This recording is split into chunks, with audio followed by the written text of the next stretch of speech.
stories from Australia, New Zealand and Papua New Guinea. For the headlines, women officers in the Royal Australian Navy play critical roles at RIMPAC 2020. Filipinos in New Zealand support mandatory wearing of face coverings on public transport. New Zealand residents get through second wave of COVID-19 through hobbies. Mums open up lifestyle changes brought by coronavirus restrictions. New business blooms amidst global COVID-19 crisis. And taking a break from work in Port Moresby, Papua New Guinea.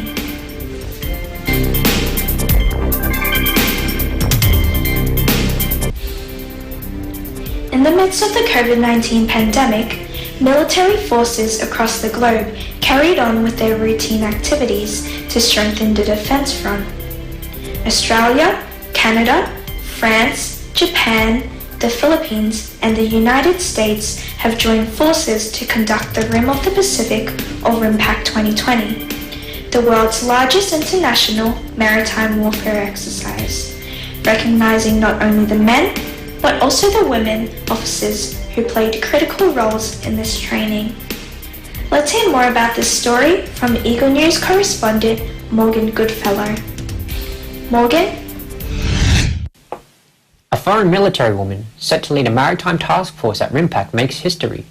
Captain Philippa Hay of the Royal Australian Navy will lead a maritime task force from other nations during Exercise Rim of the Pacific or RIMPAC 2020. She will lead them into uniquely complex and challenging multinational environments for forces to hone their skills. According to Navy Australia, the Exercise Rim of the Pacific 2020, known as RIMPAC, is a major United States Pacific fleet that is aimed to strengthen international maritime partnerships and improve the readiness of participating forces for a wide range of potential operations. Captain Hay will command more than 2,500 sailors and officers across 11 warships from Australia, Canada, France, Japan, the Philippines and the United States. Being able to lead a whole fleet in training takes great leadership, and Captain Hay has had many previous experiences of leading. In 1993, she joined the Royal Australian Navy, or the RAN, and was selected for an exchange with the United States Navy as part of the Middle East Force. She was the first female to qualify as an Australian ship's diver and the first female to serve in the Australian Minor War Vessel Sea Training Group. Last year, Hay also became the inaugural task group commander of Australia's regional engagement mission in the Southwest Pacific. Since 1971, when RIMPAC began, Australia's participation has helped foster and sustain the partnerships that secure a free and open Indo-Pacific region. Australia's delegation includes the HMA ships Hobart, Stewart, Arunta and Sirius. Their participation in RIMPAC is also part of their regional presence deployment through Southeast Asia and the Pacific. 10 nations, 22 surface ships, 1 submarine, multiple aircrafts and approximately 5,300 personnel are participating until August 31st. Hay states, and I quote, "I am proud to be part of an Australian force which, with our partners and allies, can continue to train and operate in these challenging times. It demonstrates our collective true grit and resilience." Captain Hay said her success in the Navy is driven by a desire to contribute to the harmony and stability of the region and know that her children will benefit and enjoy a peaceful life. For that reason, she is proud to be a participant in RIMPAC alongside like-minded nations. Women from other countries such as the Philippines are serving in the Royal Australian Navy and are taking part in the exercise. Hosted every year by the US Navy's Pacific Fleet, RIMPAC is dubbed as the world's largest maritime exercise. However, this year will be an at-sea only event, considering the COVID-19 pandemic. Reporting from Townsville, Australia, this is Morgan Goodfellow, Eagle News. We live in interesting times. Thank you, Morgan, for the story. Meanwhile, the cases of COVID-19 are still rising globally. In Australia, the active cases has reached more than 3,000. Papua New Guinea, on the other hand, has reached more than 470 active cases, while New Zealand has around 130 active cases. The mandatory wearing of face coverings in public transport has been implemented in New Zealand, with hopes of reducing the spread of COVID-19. With this measure in place, the Filipino community in this country has greatly shown its support in this government effort. Eagle News correspondent Greg Besser from Wellington City has the story. Greg? As the government continues to fight against the resurgence of COVID-19 infection in New Zealand, One of the bold health measures it has undertaken is the mandatory use of face coverings on public transport starting Monday, 31st of August, until further notice. Much as the use of face coverings on public transport would become part of new normal, members of the Filipino community in this country are warmly welcoming and supporting this new health measure. Upon taking advice from health officials that the use of face coverings can reduce the risk of people spreading the COVID-19, particularly in places where physical distancing is difficult to maintain, the government has required those aged 12 and over to use a face mask or face covering on public transport and planes under alert level 2 and above, except for some health, disability, and practicality reasons. Public transport includes trains, buses, and ferries. On the case of small passenger vehicles like taxis and ride-sharing cars, such as the widely used Uber, only the drivers are required to wear the masks while the passengers are not being obligated to. To make this mandatory health measure easy to comply with, the government is encouraging the people to use scarf or bandana if they don't have a face mask, and even urge them to make their own washable and reusable face coverings rather than buying those commercial and disposable ones. On the other hand, failure to follow this health measure would be subjected to $300 infringement notice or a fine of up to $1,000 imposed by the New Zealand courts. As the government is calling once more the collective action of everyone by complying with the mandatory face coverings, members of the Filipino community in the country have warmly welcomed and fully supported this new health policy, just like what they are doing with other public health measures aimed at containing and stamping out the COVID-19 for the second time around. In particular, those in Wellington City, the capital and political center of New Zealand, are very vocal on their support of such. Why is it really necessary for all those commuters? It's because it helps you to get yourself protected from the virus and from the spread of the virus itself. We don't know who are infected or not. So with the use of face masks, it also helps us to prevent ourselves to touch our face unconsciously, because I think it happens several times. So we don't know what objects or surfaces that we have touched, whether they are contaminated or not. So please keep on wearing face masks at all times, especially when you are using public transport. Please keep safe, everyone. I'm in favor of the mandatory wearing of face masks in public transport, as it will help to prevent of the virus, COVID-19. Sana sa mga Pilipino, sumunod tayo sa pinag-uutos ng government ng New Zealand. Other than those in Wellington City, the Philippine ambassador to New Zealand, His Excellency Jesus Domingo, is appealing to other Filipinos across the country to abide with this new health measure. This is just a friendly reminder to our kababayan and friends to please follow the directives of the New Zealand government and wear your face masks when using public transport in planes, trains, taxis, buses. And let's also make it a habit to wear your mask whenever you venture out into public, into crowded areas, going outside, for your own safety and for the protection of others. Kaya natin. The compulsory use of face coverings on public transport will certainly bring a big change to everyone's way of life. But this is just a small sacrifice to make, as long as this new health measure can help in protecting people's health from the deadly COVID-19 infection. From Eagle News New Zealand Bureau, this is Greg Besa of Lower Hutt. We live in interesting times. Thanks for that, Greg. Despite the threats of a possible second wave of COVID-19, the New Zealand government has been very proactive in tapering the current spikes of community transmission through COVID-19 restrictions. To deal with the coronavirus-related stress and challenges, New Zealanders are now finding ways to remain hopeful and positive.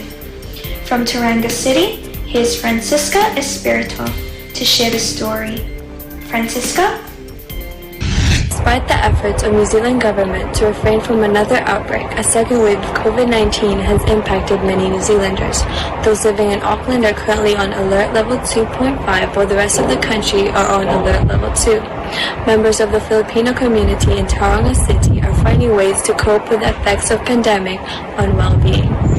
Many New Zealanders, especially those in Auckland, hope that in the coming weeks the circumstances will change for better, with less COVID-19 cases and more freedom.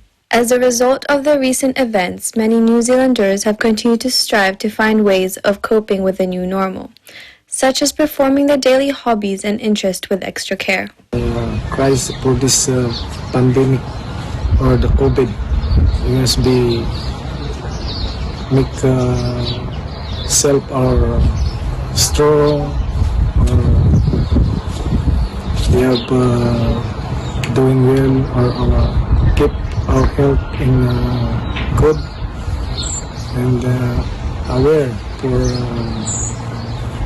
you just make an exercise for your own way to make healthy.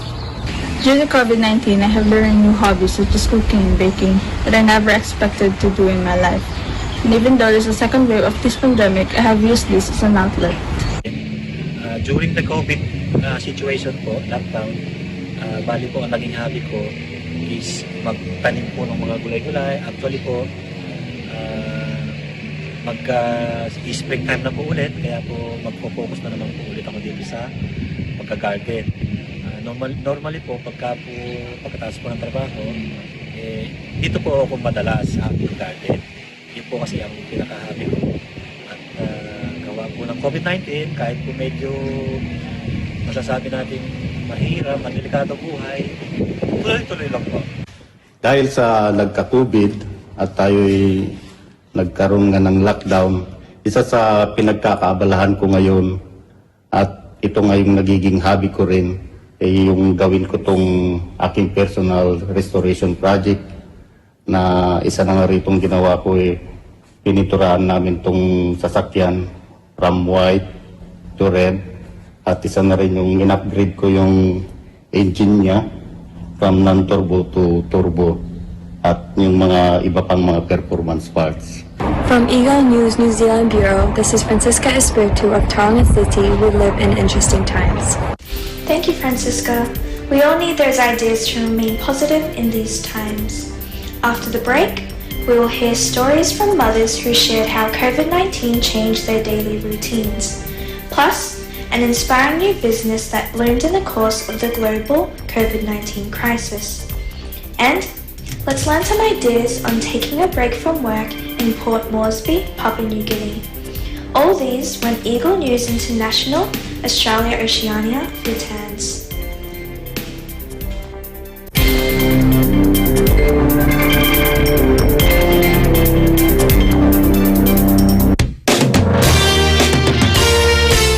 Ngayong Sabado sa Tagisan ng Galing, Part 2, Singing Edition. Wow! Fun! Good vibes at entertainment all-in-one upang pasayahin ang weekend nyo. Dito sa Tagisan ng Galing, Part 2, Singing Edition. For win. Tagisan ng Galing Part 2 is co-presented by Cooper, an expert in air conditioning and electromechanical. Also engaged in structural, electrical, fire protection, plumbing, and sanitary services. Cooper, your ultimate MEPS and air conditioning solutions. Unlad Incorporated International, fight against global poverty.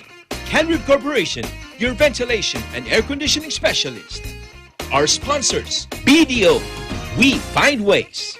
JRC Industrial Sales, RS Square Variables Incorporated, your trusted UPS supplier and UPS maintenance provider in Luzon, Visayas, and Mindanao. RJK Services Manpower Agency Corporation, Robus Builders, Chris Raff Enterprises, Victory Carpentry, DOP Asiatic Pest Control Services, and AUB Aspire for the Future. In partnership with New Era University ETF, Expanded Tertiary Education, Equivalency and Accreditation Program. Embrace Cafe, we embrace differently abled persons. The New Era University, in its 45th year of excellence, discipline, and service to humanity, will offer online education all levels beginning this first semester academic year 2020 to 2021 through the NEU Virtual Learning Environment, or NEU VLE. New Era University offers a complete basic education cycle from kindergarten up to senior high school, offering all strands.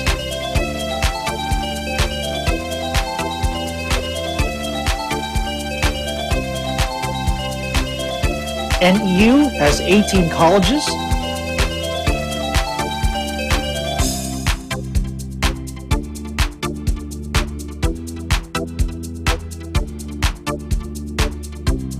and 2 graduate schools.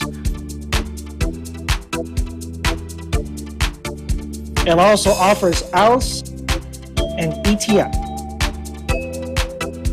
Best of all, NEU has the most affordable tuition fees among private universities in the Philippines. NEU is at Quezon City, the city of San Fernando, Pampanga, General Santos City, South Cotabato, Lipa City, Batangas, and Pinugay, Baras, Rizal. New Era University is under the stewardship of Dr. Dilo L. Rosas. What are you waiting for? Be part of the new normal. Enroll now. Classes start on October 5, 2020.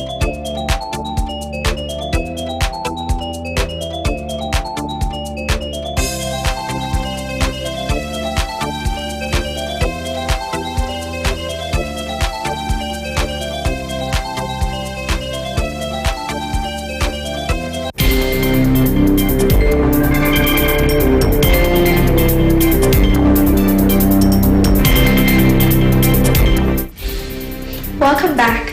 I am Mia Makapagal and you are watching Eagle News International, Australia, Oceania. The COVID-19 pandemic has set a new trajectory for regulations and policies around the world, affecting people's lives young and old. Among the most affected ones are the mothers adjusting to shifting daily schedules and taking on new roles to adapt with these times. More of this story from Eagle News correspondent Diana Pedro in Sydney. Diana? It's undeniable that the lockdown due to the pandemic has changed many's lifestyle massively. Let's hear how this is true for the mothers from our very own ABC Australia Oceania correspondents.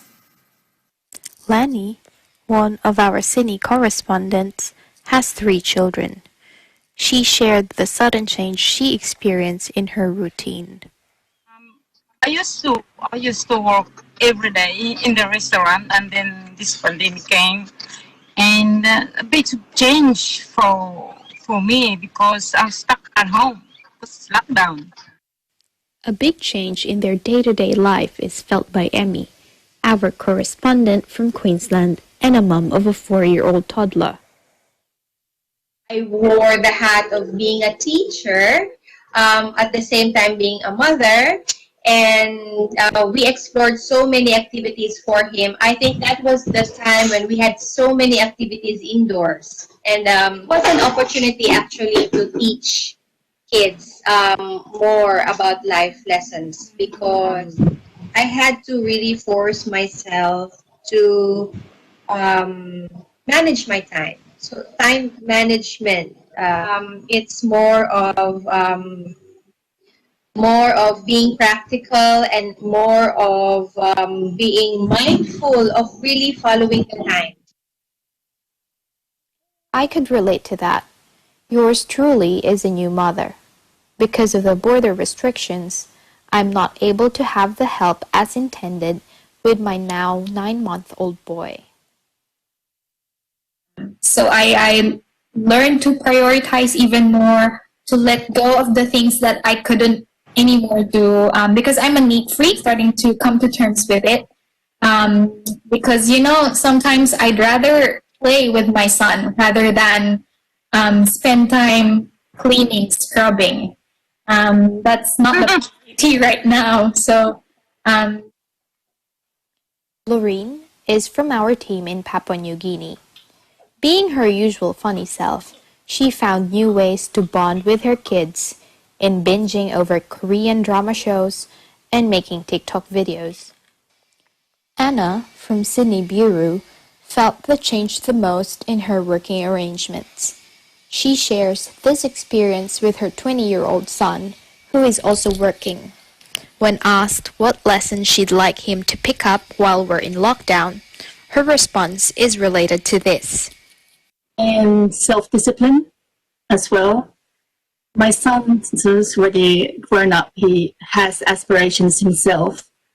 But I wish that he would learn to maintain a good work ethic as well, now that he knows to be responsible. To holding yourself accountable as well. Just because no one is seeing how you're doing your work doesn't mean that you can just slack off or just take things easy. You still have to keep everything working well and make yourself work well as well. As the world stopped and shut its doors, we're not as free as before to do what we want. But we are now spending way more time with our families than ever before. These parents want their children to see the silver lining. In addition, as for me and my little one, wouldn't be able to remember about anything, but this is a history in the making, right? I want to make sure that he knows that, and he's already alive when the world stopped and shut its doors. And I want him to be aware of that historically, about everything that you said about things that we've learned. as could be expected, the common denominator in what these moms want our young ones to take away from this period is resilience and hope that there are better days ahead. In hoping that this pandemic will be over, faith that there will always be light at the end of the tunnel, and that faith that there will always be greater days ahead of us. Before How to stay active in the church, and I hope they will continue that. And also, most importantly, I wish my son would maintain his faith and continue to be active and to continue to be prayerful. And like Sister Amy said, to keep on trusting and hoping, and always put the trust in our Almighty Father. And that's From Sydney, Australia, this is Diana Pedro, Eagle News. We live in interesting times. Thank you, Diana. Indeed, in every crisis comes opportunity. This has been the story of a new business venture that found its way to bloom in the middle of the COVID-19 crisis. Carla Cruz from Sydney shares the full story. Carla? Although masks aren't mandatory in New South Wales yet, they are fast becoming the latest essential item before leaving home. As a result, businesses and home sewers are trying to meet the high demand due to its rise in popularity. One of those working around the clock is Tiffany Adams, the talent behind Bush in Bloom masks. So I decided to start this business because my sister was really into cloth masks. And so what happened was I looked them up online and they're really expensive. So I decided, hey, I can make that myself. And I had to get tested. So I thought, hey, I might as well make one for myself while we're at it. After researching and checking World Health Organization guidelines, Tiffany opted to use cotton for her mask. So my masks are made out of 100% cotton. So I chose that because it is an organic material. So it's a lot healthier to be used on the face. And I also chose it because it's really easy to wash. So the whole idea of our mask is that they're reusable. So you can just chuck them in the wash and they're easy. Tiffany is the sole maker for all the masks. So to make one mask, it takes about 10 to 15 minutes. So it is a little bit of a tedious process, especially with all the ironing, the sewing and everything like that. But we don't make it mask to mask, so we do make it in a big bulk. So the timing's a little bit of an estimate. Although new to the mask making game, Bush in Bloom are quite busy thanks to their unique Australian floral designs on offer. So we've been only open for about 4 weeks now, and the response has been amazing because it's constant. We're constantly making masks and it's hard to keep up with the demand. So we do have a lot of people who are loving the designs because they are a little bit unique, very Australian made with lots of natives and florals. So I guess everyone's pretty much loving the designs, which is really good. So what now for this young entrepreneur? So there is no big scheme like plan that we've got going, but we are just hoping that we're doing our little part in the whole current climate and situation with the COVID-19 crisis. So just giving a good, affordable, reusable, organic way of covering your face and doing our little part. So that's our grand scheme and what we hope to achieve. So next time you're out and about and can't maintain social distancing, consider wearing a mask, as recommended by New South Wales Public Health. Reporting from Sydney, Australia, Carla Cruz, Eagle News. We live in interesting times. Many thanks, Carla. As the saying goes, work hard, play hard, and that rings ever more true today during these challenging times. As people in Port Moresby, Papua New Guinea attest, if there's a will, there's a way to take a break from work despite the pandemic. Correspondent Echo Hodeleza Quinola tells us more. Echo? I am enjoying the grandeur beauty of Harbour City in Port Moresby, which is surrounded by this blue and serene ocean. Today, the Papua New Guineans are celebrating their Repentance Day holiday. Rummaging the town is such a happy experience. I have been reporting updates of coronavirus cases for the past months, but since today is declared as public holiday here in Papua New Guinea, let me tour you for a while to the beautiful scenic spots of Port Moresby. I would like to highlight the beauty of the National Capital District of Papua New Guinea. My family and I managed to drive around Port Moresby to enjoy the holiday fever, but we made sure of ensuring physical distance, wearing of mask and safety. No one precisely knows where the virus transmission will most likely come from. Papua New Guinea is mainly famous for two things: snorkeling and its Virgin Islands, where you will find nature at its best. The public is in fear and trouble because of this health crisis, but seeing the sight of towering buildings and swaying seas and invigorating beaches makes someone at peace and relax for a while. It warms their hearts with smiles, glowing hopes appear in their faces, and basking with utmost desire that this overstaying COVID-19 will soon be remedied and gone. The coronavirus has truly changed our lives and lifestyles. People are just compelled to adjust and accept what we call the new normal. But despite and in spite of everything, the pandemic has taught us experiences and lessons that force us all to reflect on the way we work, play, and mingle. Reporting from Port Moresby, Papua New Guinea, Echo Hortaleza Quinola, we live in interesting times. Thank you, Echo. It's really good to take a break once in a while. Thank you all for joining us here in Eagle News International, Australia, Oceania. Catch us again next time with more stories from our bureaus across Australia, New Zealand, and Papua New Guinea. Visit our websites on eaglenews.net and eaglenewslive.com. Follow us on twitter.com/eaglenews and facebook.com/eaglenews. Stay safe, stay strong, and take care, everyone. From Brisbane, Australia, I am Mia Makabagal, Eagle News. We live in interesting times.